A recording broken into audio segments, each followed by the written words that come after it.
They sent us a reminder that it's not always good to hold on to the past. Hey everyone, I'm Rebecca and welcome to MsMojo. Today we're counting down our picks for the top 10 Schitt's Creek episodes that will restore your faith in humanity. This is not nothing. So thank you.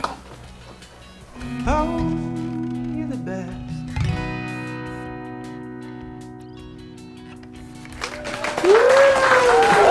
Thank you. I needed a moment of levity today. For this list, we'll be looking at the most feel-good and heartwarming episodes of the series. As we will be discussing the plot points of these episodes, a spoiler alert is now in effect. So, did your favorite episode make the list? Let us know in the comments. All right, let's get into it. Number 10, Friends and Family. This episode showcases just how much growth people are capable of.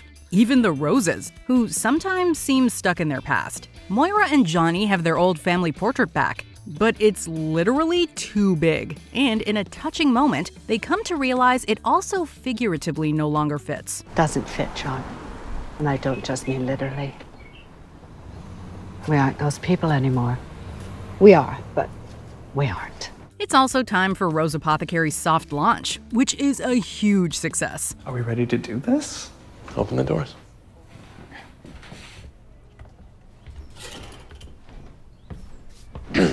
Softly. Okay. The pure pride Moira and Johnny feel as they see what David created is enough to bring tears to anyone's eyes. Plus, Alexis passes her exams, so it's nice to see both her and David's hard work paying off. If you need a reminder that it's never too late, look no further than this episode. They sent us a reminder that it's not always good to hold on to the past. Speak for yourself. I look super cute. Okay, that's not actually your body, though. Okay, but it's my face, David. Number 9, Surprise Party. Okay, here's a news flash for both of you. You're not going anywhere, and we're planning a surprise party for your mother. Johnny really wants to plan a perfect surprise party for Moira, which is a testament to his love for her. It's heartwarming to see how he refuses to let their financial circumstances stand in the way of celebrating her. I'm here to personally invite the two of you to annual elegant dress-up event that Jocelyn is hosting. Of course, the path there is riddled with shenanigans, like Moira unknowingly trying to plan the event and David having to tell her about the surprise. We're throwing a fundraiser on your birthday. Now you're just being cruel. The fundraiser isn't real. It's not a real thing. Oh. But at the end of the day, everything works out. Look at us, the Roses, attending this town's most illustrious fundraising gala. Johnny and Moira dance with each other and have a genuinely good time at the party, which they hadn't done a lot since the move. Just goes to show viewers that no matter how chaotic things get or how hopeless they seem, everything will be okay. Number 8, Singles Week. It's Singles Week in town and a big episode for our favorite couples. Patrick tells David he loves him, but doesn't pressure him to say it back. And I don't expect you to say it back to me right now. You say it when you're ready. Just felt right to me in the moment. You're my Mariah Carey. Meanwhile, Alexis makes a speech that shows how much she's grown and learned about love. And now that lock has found another key.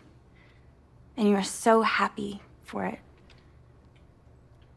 You just need to accept that and find a new lock. Plus, David and Ted, a rare character pairing, have an honest and vulnerable talk. But I think it's important for us to remember that sometimes it does work out. It leads to Ted and Alexis getting back together, and David telling Patrick he loves him too. I love you. The joy and affection between the characters is moving. Not to mention, watching David root for his sister's love story warmed our hearts. And as if that wasn't enough to restore your faith in humanity, Jocelyn also gives birth in this episode. It's enough to make even the biggest skeptic feel like there's hope. So we'd like you to say hello to Roland, Moira, Schitt. Number 7, Merry Christmas, Johnny Rose. Okay, you know today is Christmas Eve, right? And maybe people don't want to spend it like caroling in front of Mom's wig wall. I can't think of a more festive way to spend Christmas Eve than all of us pitching in. There's nothing like a good holiday special to infuse a little joy into the day. Johnny really wants to throw a Christmas party, but the family is reluctant. Well, I'd love it if you could just be a little more on board with all of this. Okay, John, for you. And Christmas. David slacks on getting decorations, Alexis says she can't come, and the tree falls apart. Needless to say, things start to look pretty bleak, and Johnny loses hope. I just thought, in spite of all the hardship, that we found ourselves coming together, the kids, you and me, as a family. But everyone bands together and surprises him with a lovely celebration. While it's nowhere near as lavish as the parties they had when the Roses were rich, which we see play out in parallel, it's infinitely more special. This time around, they are all present and enjoying each other's company, a rarity in the old days. It will make you want to hug your loved ones close year-round.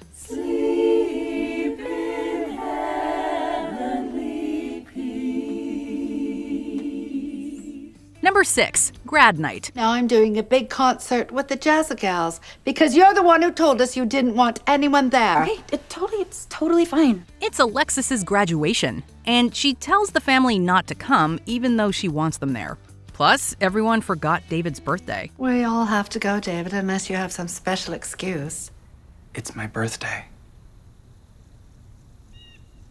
But Patrick offers to take him out for dinner. And after a slight misunderstanding on David's part, the two share their first kiss. That, coupled with how vulnerable and honest Patrick is with David afterwards, made it clear something special was happening between the two. I was getting a little scared that I was going to let you leave here without us having done that. So, thank you. And we see how proud Moira is of Alexis when she surprises her at the graduation ceremony with a Jazzagals performance that brought us to tears. Yours until the rivers all run dry. In other words, until I die. Plus, the episode ends on a touchingly hilarious note when Johnny and Moira surprise the kids with a celebratory cake. It's a feel-good episode all around. Number 5. The Hike. This heartwarming episode puts the spotlight on love. Johnny isn't feeling well, which leads to Moira declaring her love for him in the middle of the hospital waiting room. It's over the top, as everything she does is, but it's also a genuinely uplifting moment. I have given far too much attention to this bicorn of a show.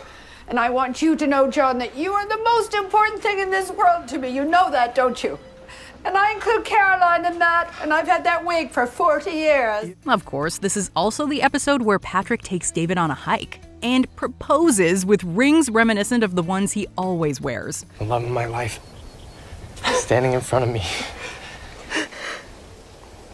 And this just felt like the perfect place to ask you to marry me. But not before David carries Patrick on his back after he hurts himself. It's a real display of love since he's not one for physical exertion. Not to mention, Patrick's speech while proposing is enough to make anyone believe in love again. Are you sure? Easiest decision of my life.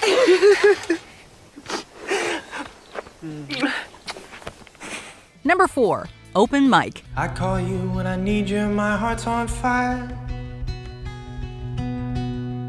You come to me, wild and wild. No matter how many times you've seen this episode, it's hard to hold back happy tears when Patrick serenades David. They are surrounded by people, but only have eyes for each other. And it can't be wrong. Take my heart and make it strong, babe.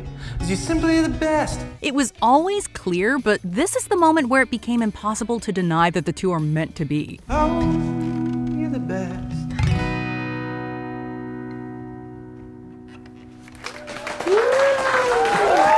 There's a different type of relationship that grows in this episode, too. As the motel undergoes a reinvention, Stevie panics at the prospect of being left behind, but Johnny steps in to reassure her. Stevie, whatever decisions we make them together. Nobody's going to leave you behind. She's become part of their family, which is reflected in the new motel name they surprise her with, Rosebud. This episode shows how much good can come from opening yourself up, both in love and life. Number 3, happy ending. A part of me feels like I'm almost glad that we lost the money. Well, I'm happy you and your feelings are so well acquainted. From the wedding that made everybody cry happy tears to the family's emotional goodbyes, this episode is bittersweet as it marked the end of the series. And all we can wish for our families, for those we love, is that that wind will eventually place us on solid ground. But everyone's stories ended in such a perfect and thoughtful way that it's hard not to feel joy watching it. It's not been an easy road for me, but knowing that you will always be there for me at the end of it makes everything okay. There's so much character development that comes to fruition, and you can't help but feel hopeful watching the Roses embark on their next journeys. While this chapter of their story is over, there's an overwhelming feeling that the best is yet to come. The way the family made the most out of a difficult situation and came out stronger on the other side sends a message to viewers that they too can overcome the obstacles life throws their way. Number 2, meet the parents. David, I know my parents are good people.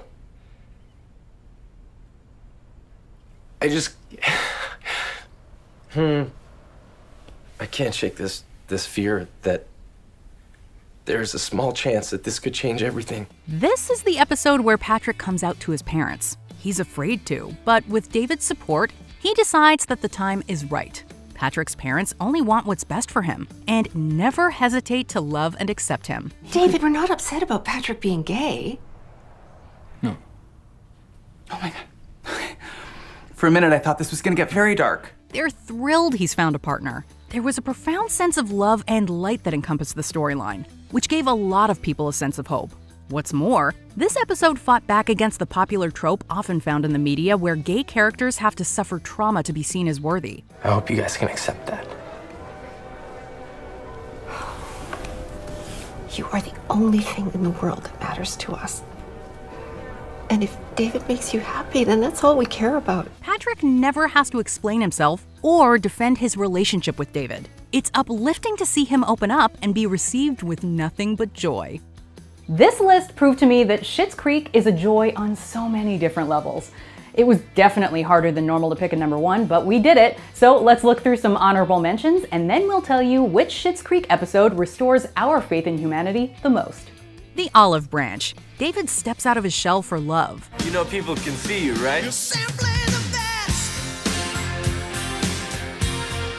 Better than all the rest. Life is a cabaret. It's time for a show. All the odds are they're in my favor. Something's bound to begin. It's gonna happen sometime. Maybe this time. Start spreading the news. Life-altering decisions are made. Well, I could not be more proud of my family than I am right now. And as much as I'll miss this, being together, at least I can go to sleep knowing we're all gonna be okay. The Hospies. Alexis's performance is enough to cheer anyone up. I'm a little bit of la la la la la la la.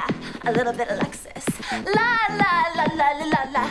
A little bit Alexis. Okay. La la la. Wonderful. Okay, yeah.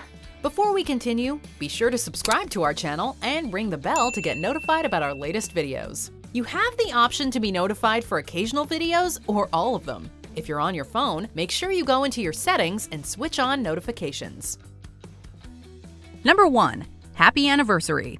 Johnny and Moira go out for a nice dinner on their anniversary. Once there, they run into friends from their past. Things are going well until Jocelyn and Roland arrive and join them. The situation grows increasingly uncomfortable as their old friends mock Schitt's Creek. Oh, no. It was called Schittsville. Schittsville! And from the looks of it, the town was living up to its name. But in a really satisfying moment, Johnny stands up to them. He calls them out for abandoning the family in their time of need, defends the town that is now his home, and the Schitts, who are wonderful friends to them. And that town you passed through, it's not called Schittsville. It's called Schitt's Creek. And it's where we live. Plus, there's a beautiful moment at the end of the episode where the family dances together and exchanges I love yous. We love you both very much. Love you too. Lucky man. I didn't know what life was. Love you too. We were moved to tears watching the Roses come into their own in this heartfelt episode.